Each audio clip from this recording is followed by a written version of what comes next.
Well, when I was younger and growing up, I wouldn't have been voted by any class that I can think of as most likely to succeed. I would have been voted as most likely to get arrested or end up in the funny farm or something. I'm Craig Hall, and I'm a very lucky guy. When he imagined his life, 10-year-old Craig Hall could have never dreamed this. A life lived developing magnificent real estate, collecting a wide-ranging collection of art, authoring 7 books, working and living in beautiful locations, adventuring to far-off places, truly living the American dream. Well, I had an unusual childhood because I had a form of epilepsy that you outgrow around age 13. But it's treated, or at least it used to be, with phenobarbital, which is a depressant drug. And so that adversely affected my ability to learn, my ability to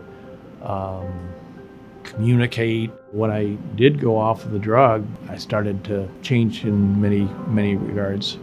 I started what I call my first adult business when I was 18, just turning 18. And that's actually the company that I have today. Craig's version of the American dream all started in the 1960s. It started with a rent strike involving students of the University of Michigan and the landlords in Ann Arbor. It started with $4,000, money Craig had earned and saved as a kid. No silver spoon here. So what my theory was to prove you could be a good guy landlord. And I bought my first building with that in mind, and had every intent that I would do it for no more than 2 years, and then I would get onto something more realistic and useful, like being a social worker. That was actually what I wanted to be. Finally, by the time I was 20, I had about 30 properties. So I quit college. I actually met Craig after I joined the Hall Group, so I started with the company in 1980. I was a staff accountant at the time, so I was hired by the controller and didn't know Craig actually at the time. And I was there by myself working late, and in strolls somebody who I didn't really know, sits down, introduces himself as, Craig Hall, and he must have sat there for an hour and a half telling me his vision for the company. I was a naive idealist when I started in business. I'm hopefully a little less naive, but I'm still an idealist, and I don't want to change that. Hard work and idealism made Craig a millionaire by his 21st birthday. By his mid-20s, Hall Group was a national company looking for a more centrally located home, landing him deep in the heart of Texas. All real estate is concerned about investors. There are 2 important questions that they ask. First, when is a good time to invest? And second, who with? Dallas has always had just tremendous luminaries in real estate, and I thought it'd be a great place to see if I could join in and be a part of the city here, and it worked so well because people were very welcoming. Hall Group was booming in Big D, so much so that Craig was able to quickly identify as a Texan. Ironically, Dallas, from a real estate perspective, in a few years after we moved our headquarters, was a terrible place to be in terms of the then market. From the mid-'80s to the early '90s, it was tough times in Texas, and Dallas in particular. It was during that 86 to 90 period that Craig and I were really commiserating together. We were talking about the circumstances that we were in, and we really became close during that period. We spent a lot of time together. After that, Craig, who had been quite the deal maker, he had to do some soul searching about his future and how his path was going to be. Well, it was a defining moment. Here we were really having tremendous success as a company in terms of growing the company in the early 80s to 1985, and we literally coming to to an edge, and there was a cliff at the other side. Why did you not go under like everybody else went under?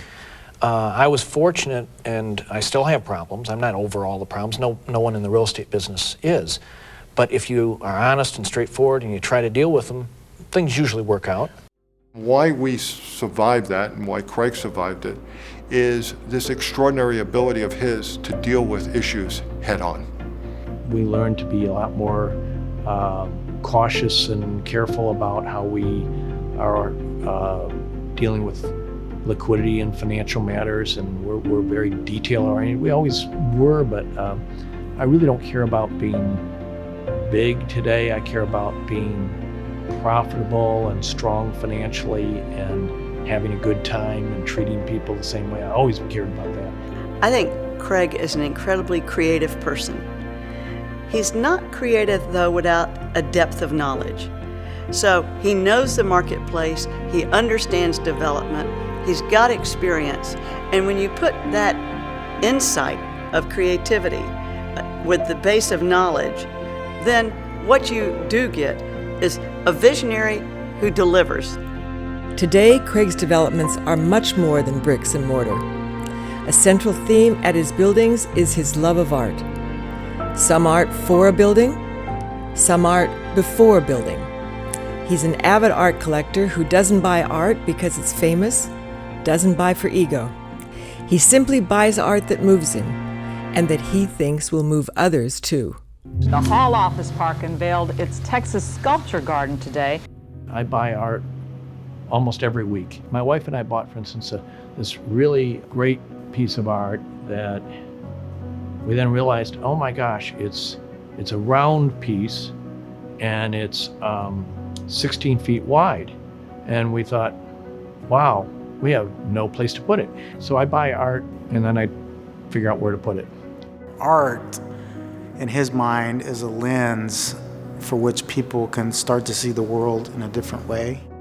He loves to learn, so when he's traveling, he's always out looking at things, seeing how people are, approaching things differently, and learning and constantly letting that mind work and come up with his vision for his next project. What he did, for Hall Office Park, it's really, kind of a museum. And you see so many different pieces of art everywhere. If you go into any building, you see art in the building. That's really something special. Designing buildings and working with the architects and figuring out where to put what in what way is really a privilege and an honor and a pleasure. But more than an artist, it's entrepreneurship that's in Craig's DNA. After my service as U.S. Ambassador to Austria, where for 4 years Craig patiently watched Hall from afar, we returned to the U.S. with a bang. In the early 2000s, Hall Group greatly expanded its North Texas portfolio. Meanwhile, Craig shared his love for entrepreneurship and my love for wine, and Hall Wines was born.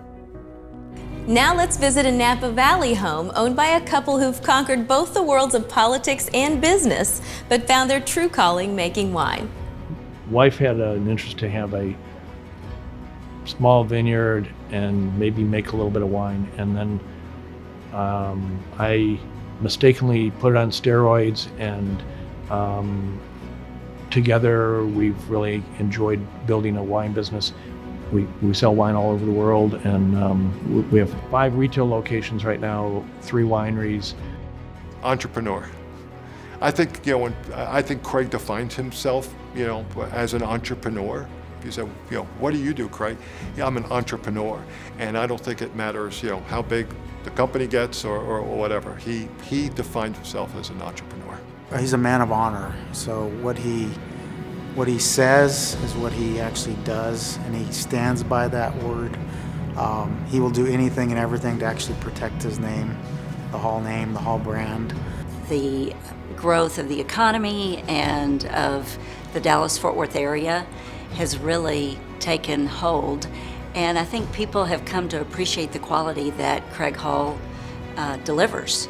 It's not always been the day that people recognize that quality, but they do now. I don't think that there's a secret to success. If you do something you really care about that makes an economic difference to our world, the world will take care of you. But your fundamental thing should be I want to do something that makes a difference, that I feel good about, that I'm passionate about, and help improve other people's lives. So that's it. Simple.